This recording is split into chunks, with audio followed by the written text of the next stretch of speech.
ఏపీలో ముంబై నటి అరెస్టు వ్యవహారం ప్రభుత్వం దృష్టికి చేరనుంది. ఇప్పటికే బాధితురాలైన నటి కాదాంబరి జెట్వాని తొలిసారి మీడియా ముందుకు వచ్చారు.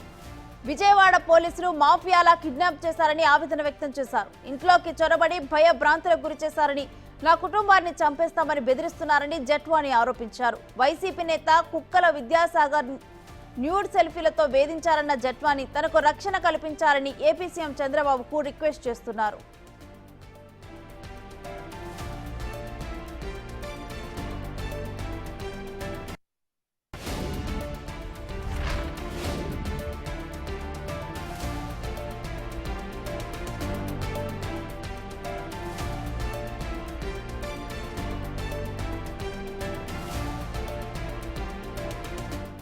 నటి కాదాంబరి జెట్వానిపై వైసీపీ నేత విద్యాసాగర్ ఫిబ్రవరి 2వ తేదీన పోలీసులకు ఫిర్యాదు చేశారు. తనను ట్రాప్ చేసి డబ్బులు డిమాండ్ చేసినట్టు ఫిర్యాదులో పేర్కొన్నారు. ఆ ఫిర్యాదుతో నటి కాదాంబరి జెట్వాని కుటుంబాన్ని విజయవాడ పోలీసులు అరెస్టు చేశారు. కొండపల్లిలోని ఓ గెస్ట్ హౌస్ లో సినీ నటి కుటుంబాన్ని బంధించి వేధించారని ఆరోపణలు వచ్చాయి.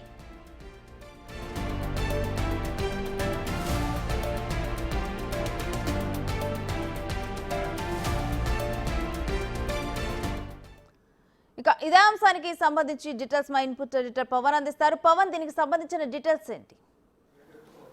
ముంబై నటి కాదంబరి జెట్వాని పైన ఇబ్రహీంపట్నం పోలీసులు నమోదు చేసిన కేసు ప్రస్తుతం ఆంధ్రప్రదేశ్ లో హాట్ టాపిక్గా మారింది. తనపైన అక్రమ కేసు బనాయించి పోలీసులు తీవ్ర వేధింపులకు గురి చేశారు. దీనిపైన సమగ్రమైన విచారణ జరిపి బాధ్యులపైన చర్యలు తీసుకోవాలంటూ ముఖ్యమంత్రికి అటు కాదంబరి జెట్వాని ముంబై నటి వినతి చేస్తుంది. వాస్తవానికి దీని వెనకాల చాలా పెద్ద కుట్ర జరిగింది. కానీ ముందుకు చూపిస్తున్నది మాత్రం ఇబ్రహీంపట్నం కేసు. ఆ కేసులో ఫిర్యాదు చేసిన వ్యక్తి అటు కుక్కల నాగేశ్వరరావు కుమారుడు విద్యాసాగర్గా చెప్తున్నారు. గతంలో కృష్ణా జిల్లా గ్రంథాలయ సంస్థ చైర్మన్గా కుక్కల నాగేశ్వరరావు పనిచేశారు. ఆయన కుమారుడు విద్యాసాగర్ రావు 2014లో పెనమలూరు నియోజకవర్గం నుంచి ఆయన పోటీ చేసి ఓటమి పాలయ్యారు. అప్పటి నుంచి కూడా ఆయన వేరే వేరే వ్యాపారాలలో ఉన్నారు. అయితే కాదంబరి జెట్వాని ఆరోపిస్తున్న దాని ప్రకారం ఇక్కడ విద్యాసాగర్తో తనకు పరిచయం ఏర్పడింది. ముంబైలో ఒక మోడల్ కోఆర్డినేటర్ ద్వారా పరిచయం ఏర్పడింది. ఆ పరిచయం ఇరువురి మధ్య ప్రేమకు దారితీసింది. దాంతో తనను పెళ్లి చేసుకోవాలని కోరాను, కానీ పెళ్లికి నిరాకరించాడు విద్యాసాగర్ అంటూ ఆమె వాపోతుంది. 2024 ఫిబ్రవరి 2వ తారీఖున దీనిపైన అటు విద్యాసాగర్ పోలీసులకు ఫిర్యాదు చేశారు. దాదాపుగా 9 సెక్షన్లను అటు కాదంబరి జెట్వాని పైన పోలీసులు పెట్టారు. అందులో చాలా వరకు సెక్షన్లు ఆమె ఎక్స్టార్షన్కు పాల్పడింది, ఎక్స్టార్షన్ చేయడానికి వ్యక్తులను ఇబ్బందులకు గురి చేసింది అనే సెక్షన్లు పెట్టారు. మరికొన్ని ఫోర్జరీ డాక్యుమెంట్స్కి సంబంధించి ఫోర్జరీ చేసినందుకు గాను ఆ సెక్షన్లన్నీ కూడా పెట్టడం జరిగింది. ఫోర్జరీ చేసి 5 లక్షల రూపాయలు డిమాండ్ చేసింది. అందుకే ఆమెను అరెస్ట్ చేశామంటూ చెప్పారు. కానీ కాదంబరి జెట్వాని ఆరోపిస్తుంది దీని వెనకాలంతా కూడా చాలా పెద్ద కుట్ర ఉందంటూ ఆరోపిస్తుంది. గత ప్రభుత్వ హయాంలో అక్కడ మైనింగ్లో చెలరేగిపోయిన ఒక సంస్థకు సంబంధించిన వ్యక్తి పైన తాను ముంబైలో కేసు పెట్టాను. ముంబైలో 2023లో ఆ కేసు పెట్టినప్పటికీ ఆ కేసును అక్కడ పోలీసులు తీసుకోలేదు. దాంతో కోర్టును ఆశ్రయించి ఆ ఎఫ్ఐఆర్ని రిజిస్టర్ చేయించాను ముంబైలో. ఆ తర్వాతే అకస్మాత్తుగా ఏపీ పోలీసులు తను బంధించారు. దాదాపుగా 40 రోజుల పాటు చిత్రహింసలకు గురి చేశారు. తన కుటుంబ సభ్యులందరూ కూడా భయభ్రాంతులకు గురి చేశారు. కోట్ల రూపాయల విలువైన ఆస్తుల్ని జప్తు చేసుకొని ఒక మాఫియాలాగా వాళ్ళందరూ కూడా వ్యవహరించారు.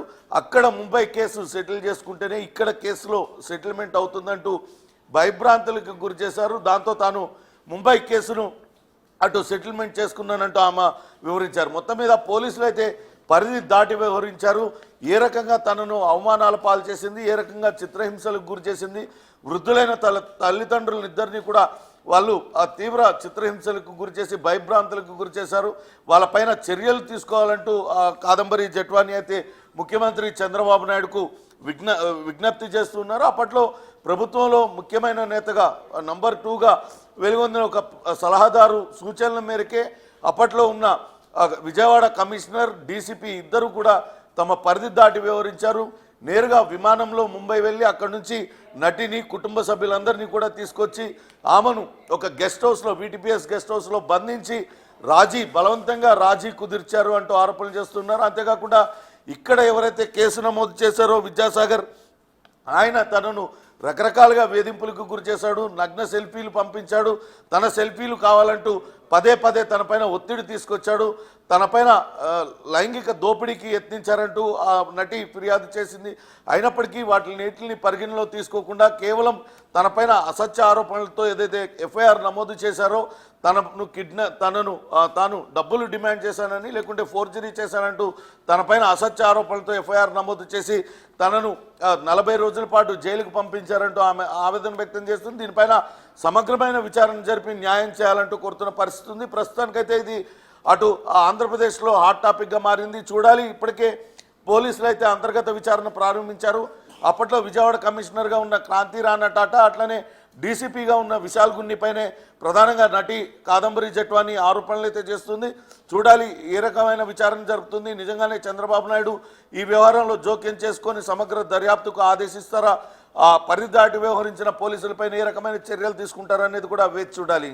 Right, thank you Pawan.